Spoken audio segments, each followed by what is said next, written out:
Success ഫയലിലേക്ക് സ്വാഗതം. തിരഞ്ഞെടുത്തിട്ടുള്ള പരീക്ഷയ്ക്ക് വരാൻ സാധ്യതയുള്ള 100ഓളം ചോദ്യങ്ങളാണ് നമ്മൾ ഈ ക്ലാസ്സിലൂടെ നോക്കാൻ പോകുന്നത്. സ്റ്റാർട്ട് ചെയ്യാം.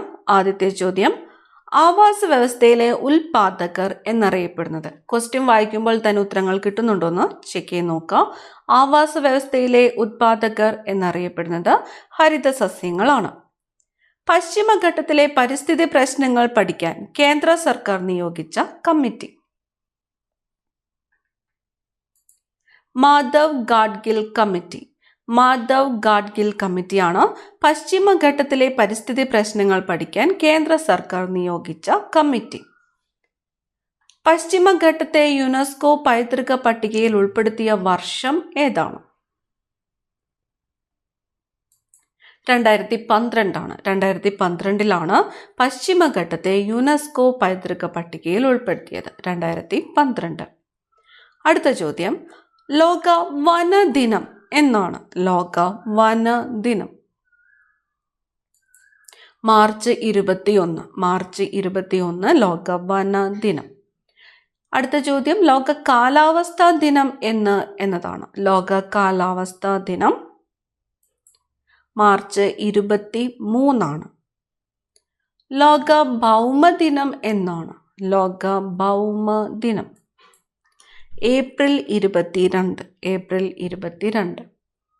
ലോക തണ്ണീർത്തട ദിനം എന്നാണ്? ലോക തണ്ണീർത്തട ദിനമായിട്ട് ആചരിക്കുന്നത് ഫെബ്രുവരി 2.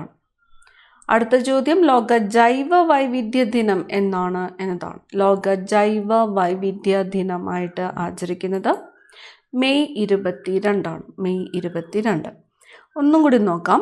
ലോക വനദിനം മാർച്ച് 21, ലോക കാലാവസ്ഥാ ദിനം മാർച്ച് 23, ഭൗമദിനം ഏപ്രിൽ 22, ലോക തണ്ണീർത്തട ദിനം ഫെബ്രുവരി 2, ലോക ജൈവ വൈവിധ്യ ദിനം മെയ് 22. അടുത്ത ചോദ്യം, ജൈവ വൈവിധ്യ രജിസ്റ്റർ പുറത്തിറക്കിയ കേരളത്തിലെ ആദ്യത്തെ ഗ്രാമപഞ്ചായത്ത്.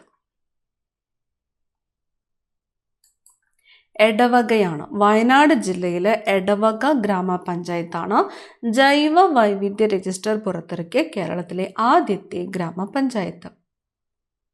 ആവാസ വ്യവസ്ഥയിലെ സ്വപോഷികൾ ഹരിത സസ്യങ്ങളാണ്. ആഹാര നിർമ്മിതിക്ക് സൗരോർജം ഉപയോഗിക്കുന്ന സ്വപോഷികൾക്ക് പറയുന്ന പേര് പ്രകാശപോഷികൾ എന്നാണ്. പ്രകാശപോഷികൾ. ഒരു ഭക്ഷ്യശൃംഖല ആരംഭിക്കുന്നത് ഉൽപാദകരിൽ നിന്ന് അല്ലെങ്കിൽ ഹരിത സസ്യങ്ങളിൽ നിന്നാണ്. ഒരു ഭക്ഷ്യശൃംഖല അവസാനിക്കുന്നത് വിഘാടകരിലാണ്. ഒരു ഭക്ഷ്യശൃംഖല ആരംഭിക്കുന്നത് ഉൽപാദകരിൽ നിന്നും ഒരു ഭക്ഷ്യശൃംഖല അവസാനിക്കുന്നത് വിഘാടകരിലുമാണ്. അടുത്ത ചോദ്യം, പൊതുജന പങ്കാളിത്തത്തോടെ സംരക്ഷിക്കപ്പെടുന്ന പ്രദേശങ്ങൾ അറിയപ്പെടുന്നത്. കമ്മ്യൂണിറ്റി റിസർവുകൾ എന്നാണ്. പൊതുജന പങ്കാളിത്തത്തോടെ സംരക്ഷിക്കപ്പെടുന്ന പ്രദേശങ്ങൾ അറിയപ്പെടുന്നത് കമ്മ്യൂണിറ്റി റിസർവുകൾ എന്നാണ്. ഇന്ത്യൻ പരിസ്ഥിതി ശാസ്ത്രത്തിന്റെ പിതാവ് ആരാണ്? ഇന്ത്യൻ പരിസ്ഥിതി ശാസ്ത്രത്തിന്റെ പിതാവ് പ്രൊഫസർ രാംഡിയോ മിശ്രയാണ്. ഇന്ത്യൻ പരിസ്ഥിതി ശാസ്ത്രത്തിന്റെ പിതാവ് എന്ന് അറിയപ്പെടുന്നത്. കേരള പരിസ്ഥിതിയുടെ പിതാവ് എന്നറിയപ്പെടുന്നത് ജോൺ സി ജേക്കബ്. ആധുനിക പരിസ്ഥിതി പ്രസ്ഥാനത്തിന്റെ മാതാവ് എന്നറിയപ്പെടുന്നത് ആരാണ്? ആധുനിക പരിസ്ഥിതി പ്രസ്ഥാനത്തിന്റെ മാതാവ് എന്ന് അറിയപ്പെടുന്നത് റേച്ചൽ കാർഡ്സൺ ആണ്.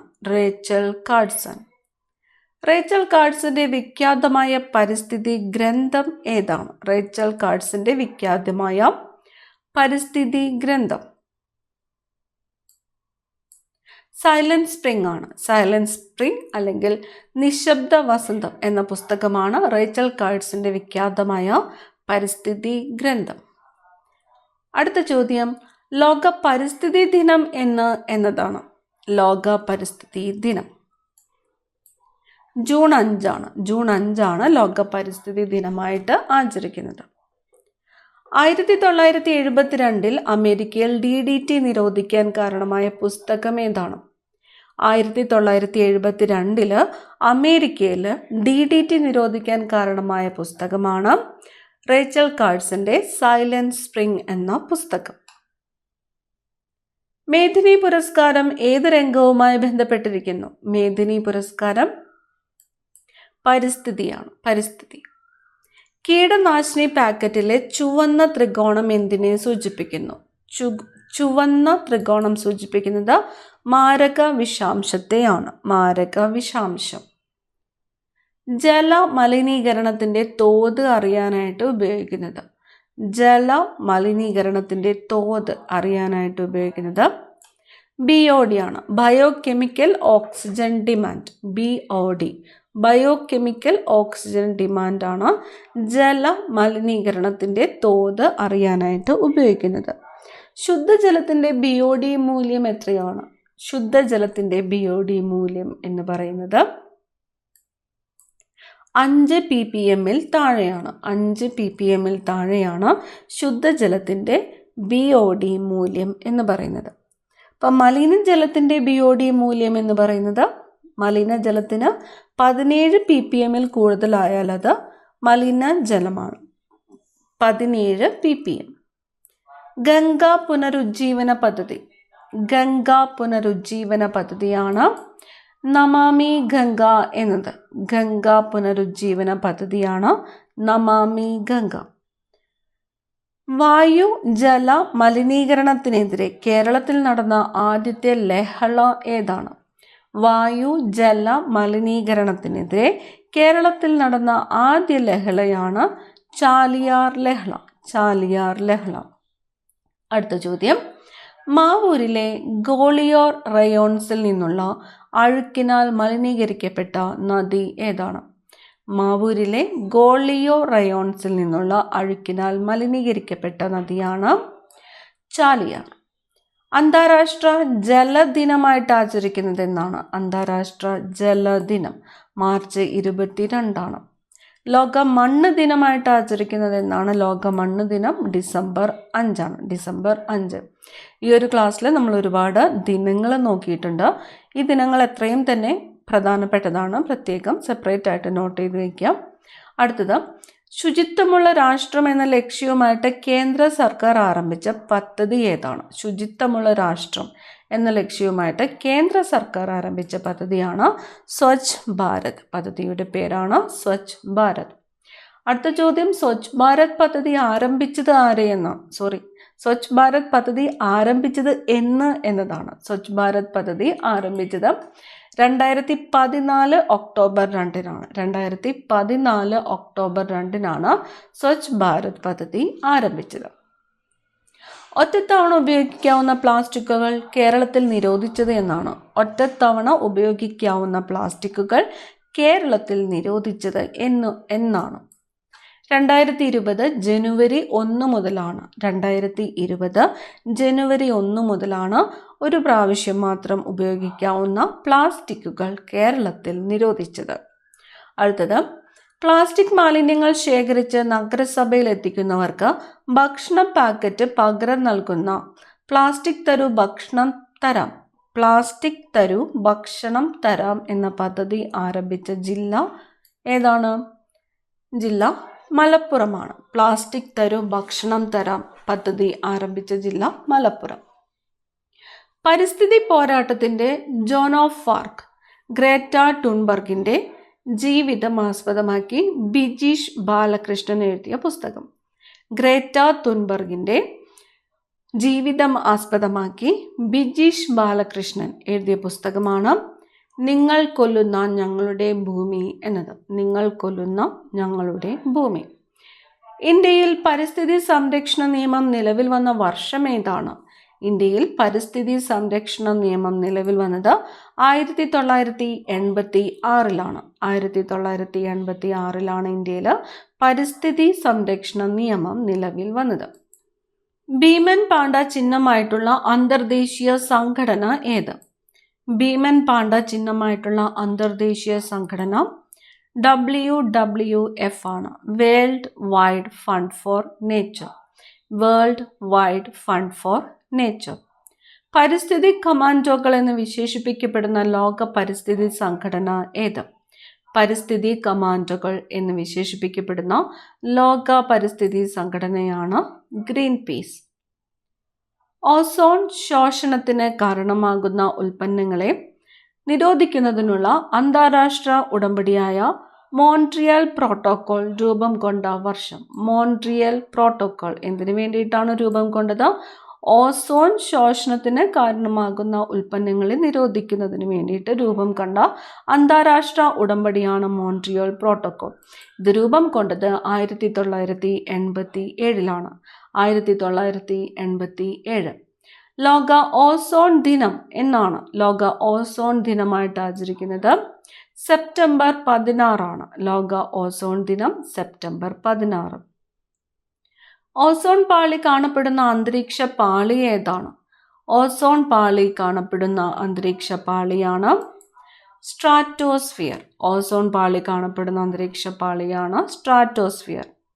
ഓസോൺ പാളിയുടെ നിറം എന്താണ്? ഓസോൺ പാളിയുടെ നിറം ഇളം നീല നിറമാണ്. ഇളം നീല നിറമാണ് ഓസോൺ പാളിയുടെ നിറം. ക്ലോറോ ഫ്ലൂറോ കാർബൺ കണ്ടെത്തിയത് ആരാണ്? ക്ലോറോ ഫ്ലൂറോ കാർബൺ കണ്ടെത്തിയത് തോമസ് മിഡ്ജിലി ആണ്. തോമസ് മിഡ്ജിലി. ക്ലോറോ ഫ്ലൂറോ കാർബൺ കണ്ടെത്തിയത് തോമസ് മിഡ്ജിലി. ഹരിതഗൃഹ പ്രഭാവത്തിനും ആഗോള താപനത്തിനും കാരണമാകുന്ന പ്രധാന വാതകം. ഹരിതഗൃഹ പ്രഭാവത്തിനും ആഗോള താപനത്തിനും കാരണമാകുന്ന പ്രധാന വാതകം കാർബൺ ഡയോക്സൈഡ് ആണ്. Carbon dioxide. ഹരിതഗൃഹ പ്രഭാവം കണ്ടെത്തിയത് ആരാണ്? ഹരിതഗൃഹ പ്രഭാവം കണ്ടെത്തിയത് ജോസഫ് ഫോറിയർ ആണ്. Joseph Fourier. ഹരിതഗൃഹ പ്രഭാവം കണ്ടെത്തിയത് ജോസഫ് ഫോറിയർ. ആഗോള താപന ഫലമായി ആദ്യമായി വംശനാശം സംഭവിച്ച ജീവി ഏതാണ്? ആഗോള താപന ഫലമായിട്ട് ആദ്യമായിട്ട് വംശനാശം സംഭവിച്ചത് സ്വർണ്ണത്തവളയാണ്. ആഗോള താപനം മരമാണ് മറുപടി എന്നത് ഏതു പദ്ധതിയുടെ മുദ്രാവാക്യമാണ്? ആഗോള താപനം മരമാണ് മറുപടി എന്നത് ഏതു പദ്ധതിയുടെ മുദ്രാവാക്യമാണ്? ഹരിത കേരളം പദ്ധതിയുടെ മുദ്രാവാക്യമാണ് ആഗോള താപനം മരമാണ് മറുപടി എന്നത്. ഇന്ത്യയിൽ ദേശീയ മലിനീകരണ നിയന്ത്രണ ദിനമായിട്ട് ആചരിക്കുന്നത് എന്നാണ്?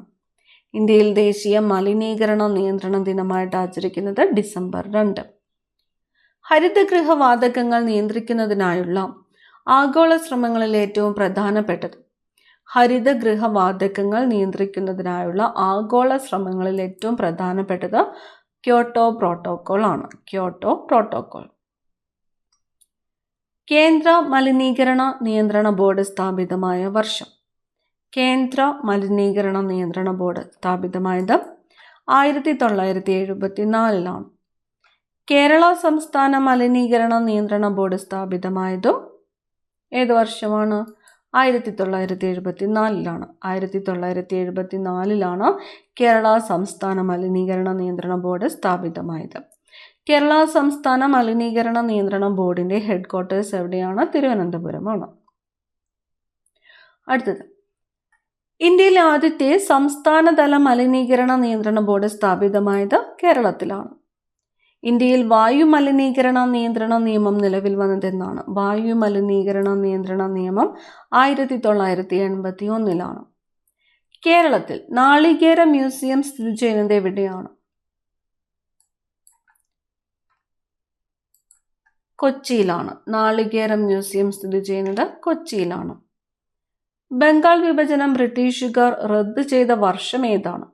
ബംഗാൾ വിഭജനം ബ്രിട്ടീഷുകാർ റദ്ദ് ചെയ്തത് 1911. ബംഗാൾ വിഭജനം നടന്നതെന്നാണ്? 1905. 1905 ബംഗാൾ വിഭജനം നടന്നു. റദ്ദ് ചെയ്തത് 1911. ഇന്ത്യയുമായി ഏറ്റവും കൂടുതൽ അതിർത്തി പങ്കിടുന്ന രാജ്യം ഏതാണ്? ഇന്ത്യയുമായിട്ട് ഏറ്റവും കൂടുതൽ അതിർത്തി പങ്കിടുന്നത് ബംഗ്ലാദേശാണ്. ഇന്ത്യൻ നാഷണൽ കോൺഗ്രസ് സ്ഥാപിച്ച വർഷം. Indian national Congress 1885. ഇന്ത്യൻ ഉപഭൂഖണ്ഡത്തിന്റെ ഏകദേശം എത്ര ശതമാനം പ്രദേശങ്ങളാണ് ബ്രിട്ടീഷുകാരുടെ നേരിട്ടുള്ള ഭരണത്തിന് കീഴിലായിരുന്നത്? 63% പ്രദേശങ്ങൾ ബ്രിട്ടീഷുകാരുടെ നേരിട്ടുള്ള ഭരണത്തിന് കീഴിലായിരുന്നു. ഇന്ത്യയിൽ ആദ്യത്തെ പൊതു തെരഞ്ഞെടുപ്പ് നടന്ന കാലയളവ്. ഇന്ത്യയിൽ ആദ്യത്തെ പൊതു തെരഞ്ഞെടുപ്പ് 1951-52 കാലയളവിലാണ് ഇന്ത്യയിൽ ആദ്യത്തെ പൊതു തെരഞ്ഞെടുപ്പ് നടന്നത്. 1951-52. നർമ്മദ താപ്തി നദികൾക്കിടയിലുള്ള പർവ്വതനിര ഏതാണ്? നർമ്മദ താപ്തി നദികൾക്കിടയിലുള്ള പർവ്വതനിരയാണ് സത്പുര. നറോറ ആണവ നിലയം സ്ഥിതി ചെയ്യുന്ന സംസ്ഥാനം. നറോറ ആണവ നിലയം ഉത്തർപ്രദേശിലാണ് നറോറ ആണവ നിലയം സ്ഥിതി ചെയ്യുന്നത്. അടുത്ത ചോദ്യം, നമ്മൾ കേൾക്കുന്ന ശബ്ദത്തിന്റെ കൂർമ്മതയെ ഡാഷ് എന്ന് വിളിക്കുന്നു. നമ്മൾ കേൾക്കുന്ന ശബ്ദത്തിന്റെ കൂർമ്മതയാണ് സ്ഥായി എന്ന് വിളിക്കുന്നത്. സ്ഥായി. ഭൂമിയുടെ പാലായന പ്രവേഗം എത്രയാണ്? ഭൂമിയുടെ പാലായന പ്രവേഗം 11.2 കിലോമീറ്റർ പെർ സെക്കൻഡ് ആണ്. പെർ സെക്കൻഡിൽ 11.2 കിലോമീറ്റർ. കാഴ്ചശക്തി പരിശോധിക്കാൻ ഉപയോഗിക്കുന്ന ചാർട്ട് ഏതാണ്? കാഴ്ചശക്തി പരിശോധിക്കാൻ ഉപയോഗിക്കുന്ന ചാർട്ടാണ് സ്നെല്ലൻ ചാർട്ട്. ഇന്ത്യയുടെ ഹൃദയം എന്നറിയപ്പെടുന്ന സംസ്ഥാനം മധ്യപ്രദേശ് ആണ്. ബങ്കിം ചന്ദ്ര ചാറ്റർജിയുടെ ഏത് കൃതിയാണ് സന്യാസി കലാപം അടിസ്ഥാനമാക്കിയിട്ടുള്ളത്? ആനന്ദമഠം. മനുഷ്യന്റെ ശ്രവണ പരിധി എത്രയാണ്? മനുഷ്യന്റെ ശ്രവണ പരിധി 20 ഹെർട്സ് മുതൽ 20,000 ഹെർട്സ് വരെയാണ്. 20 ഹെർട്സ് മുതൽ 20,000 ഹെർട്സ് വരെ. ഒരു സെക്കൻഡിൽ ഉണ്ടാകുന്ന കമ്പനങ്ങളുടെ എണ്ണം. ഒരു സെക്കൻഡിൽ ഉണ്ടാകുന്ന കമ്പനങ്ങളുടെ എണ്ണമാണ് ആവൃത്തി. ആവൃത്തിയുടെ യൂണിറ്റ് ഹെർട്സ് ആണ്. ആവൃത്തിയുടെ യൂണിറ്റ് ഹെർട്സ്.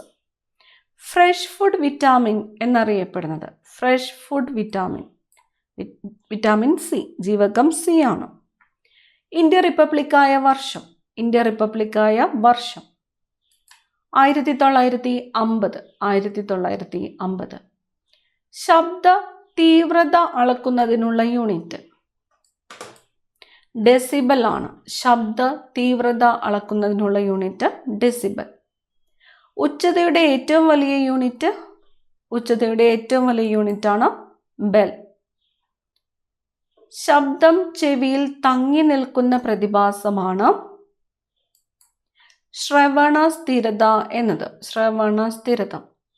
മനുഷ്യന്റെ ശ്രവണ സ്ഥിരത എത്രയാണ്? മനുഷ്യന്റെ ശ്രവണ സ്ഥിരത 1/10 സെക്കൻഡ് ആണ്. 1/10 സെക്കൻഡ് ആണ് മനുഷ്യന്റെ ശ്രവണ സ്ഥിരത. ആലുവ ശ്രീനാരായണ സേവികാ സമാജത്തിന്റെ സ്ഥാപകൻ. ആലുവ ശ്രീനാരായണ സേവികാ സമാജത്തിന്റെ സ്ഥാപകൻ സഹോദരൻ അയ്യപ്പനാണ്. സഹോദരൻ അയ്യപ്പൻ. ആശാൻ സ്മാരക കവിതാ പുരസ്കാരത്തിന് അർഹയായ ആദ്യത്തെ വനിത ആരാണ്?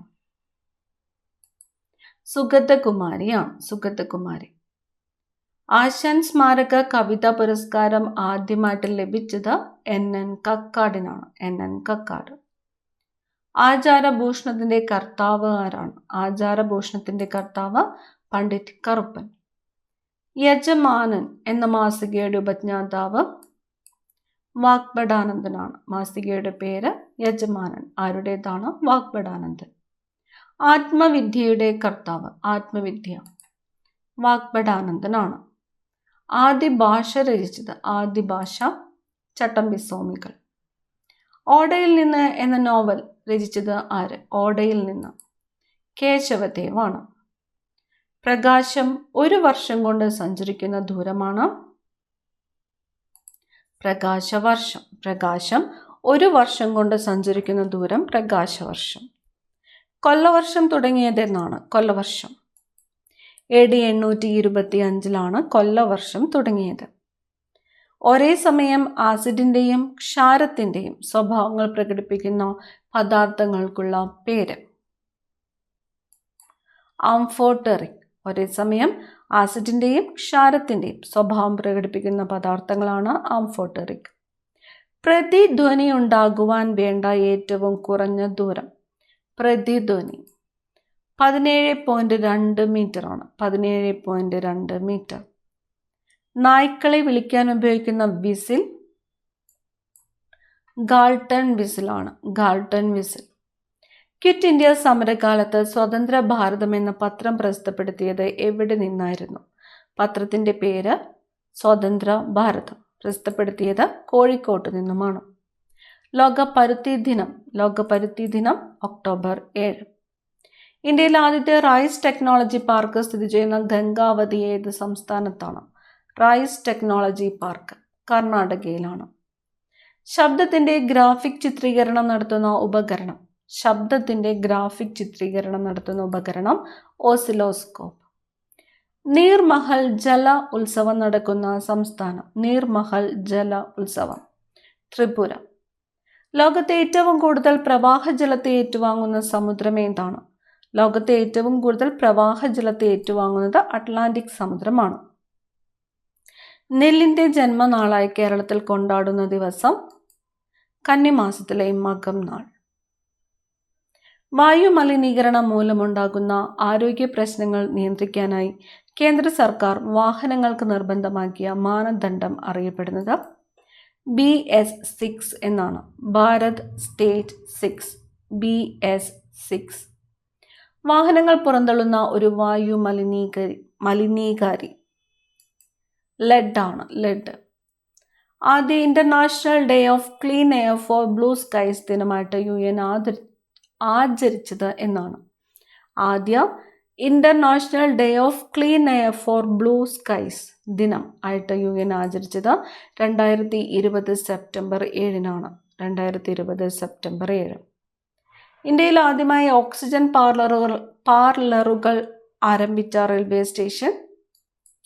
നാസിക് റെയിൽവേ സ്റ്റേഷനാണ്. മഹാരാഷ്ട്രയിലെ നാസിക് റെയിൽവേ സ്റ്റേഷൻ. അവസാനത്തെ ചോദ്യമാണ്, ഇന്ത്യയിൽ ജലമലിനീകരണ നിയന്ത്രണ നിയമം നിലവിൽ വന്നത് എന്ന്? ജലമലിനീകരണ നിയന്ത്രണ നിയമം 1974-ലാണ്. 1974. 100 ചോദ്യങ്ങളാണ് നമ്മൾ ഈ ക്ലാസ്സിലൂടെ നോക്കിയത്. പ്രധാനപ്പെട്ട ക്വസ്റ്റ്യൻസ് ആണെല്ലാം. അടുത്ത ക്ലാസ്സിൽ കാണാം. Thank you.